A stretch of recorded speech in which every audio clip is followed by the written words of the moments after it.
everybody, in today's video I'll be doing a reading wrap-up for the month of February 2021. It's hard to believe we're at the end of the month already, but I read 3 books this month and I really enjoyed all of them, so I'm excited to share them with you.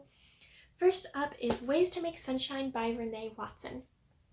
This was just a very bright, happy, fun, optimistic little book about a young black girl named Ryan Hart living in Portland, Oregon, and kind of her everyday life as her family goes through some pretty big changes. Her dad starts a new job and they move to a new old house. And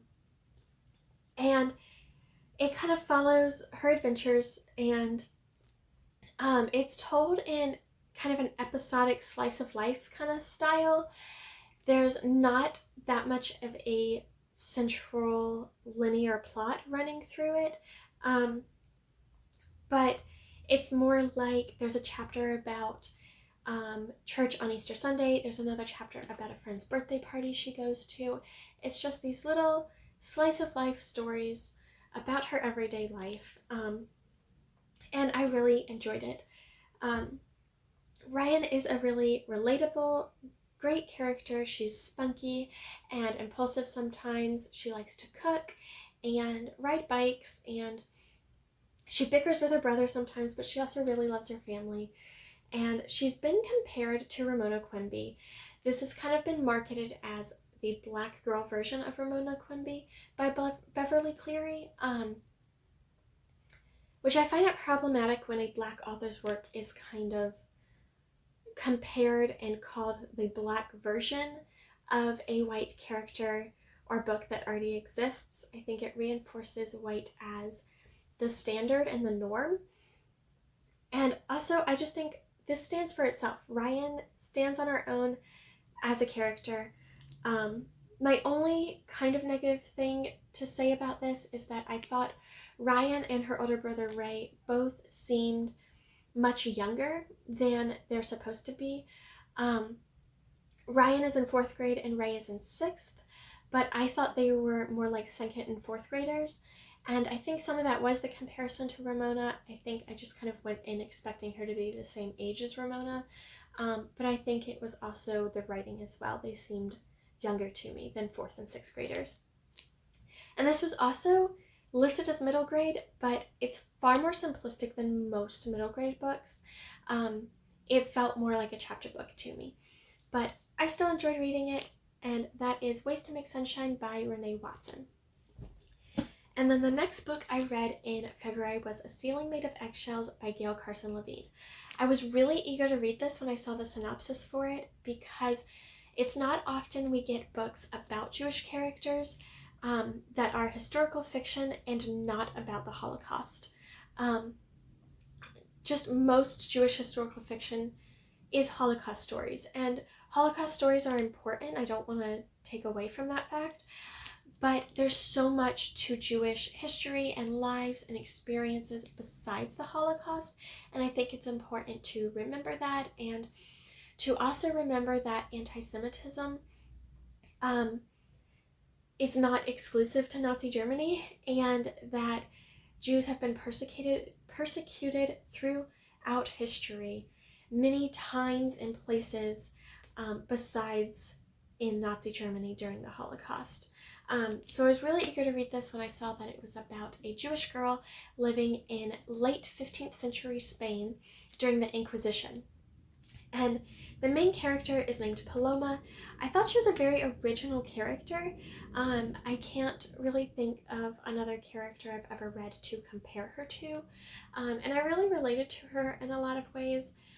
She's very anxious, and her anxieties and worries are very similar to my own, and she worries about so many different things, and I really appreciated that I could relate to her in that way.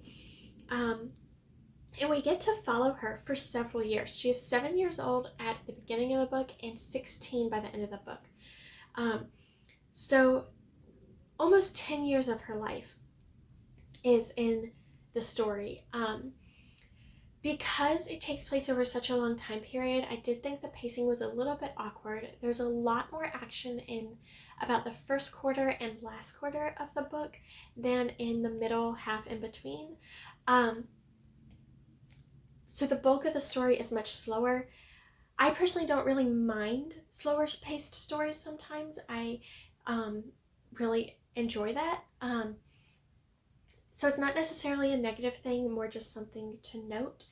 And I really liked that we got to stay with Paloma for so many years as she grows up and as anti-Semitism escalates in Spain during this time period. And it's also written in past tense, so it felt a bit like writing a memoir, and I enjoyed that as well. The only thing I really didn't like in this was the inclusion of Christopher Columbus. The opening lines of the book make a reference to him. They are, Columbus sailed the ocean blue in 1492, and in the selfsame year, it's true, Spain's king and queen expelled the Jews. So there's a brief reference in the opening lines to Columbus, and then he also makes kind of a cameo appearance in a later chapter. And as a native reader, this made me very uncomfortable. I was really bothered by the way Columbus was included so casually, without being necessary to the plot or story in any way whatsoever. Overall, I still really enjoyed this book, and I do recommend it for fans of historical fiction who are okay with a slower paced story. I just really did not like the way Christopher Columbus was included. And that is it for A Ceiling Made of Eggshells by Gail Carson Levine. And then the last book I read in February, I actually don't have a physical copy of because I read it on audiobook, and that was American as Paneer Pie by Supriya Kelkar. And this book is about a 6th grade girl named Lekha who is the only Daisy kid in her school until new neighbors move in across the street, and they are new immigrants to the United States from India, and there's a girl the same age as Lekha named Avantika, and they go to school together. And the story kind of deals with the constant microaggressions and racist bullying that Lekha encounters, and her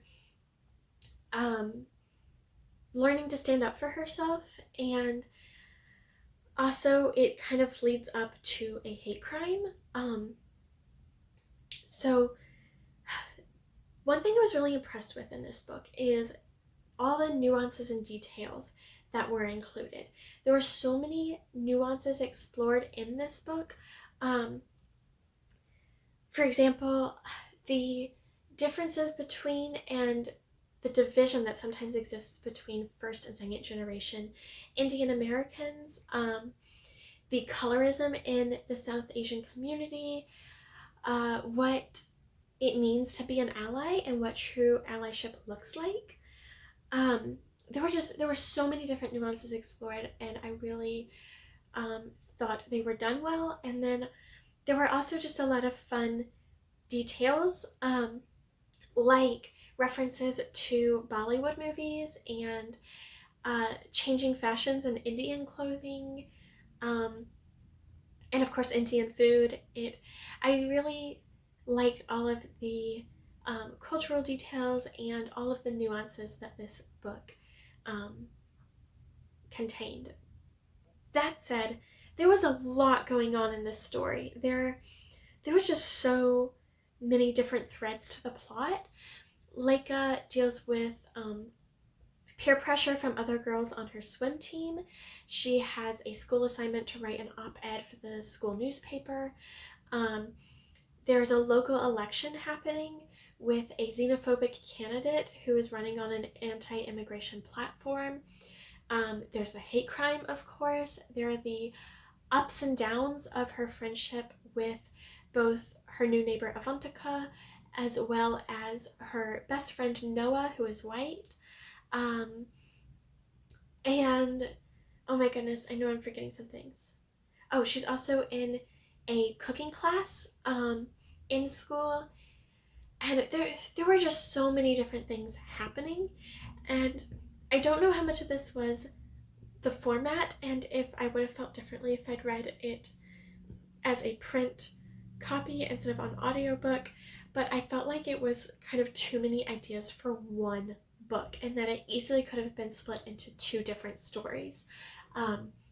Whether that was with different characters and plots, or a first book and then a sequel with the same characters. But I just thought it was way too much in one book.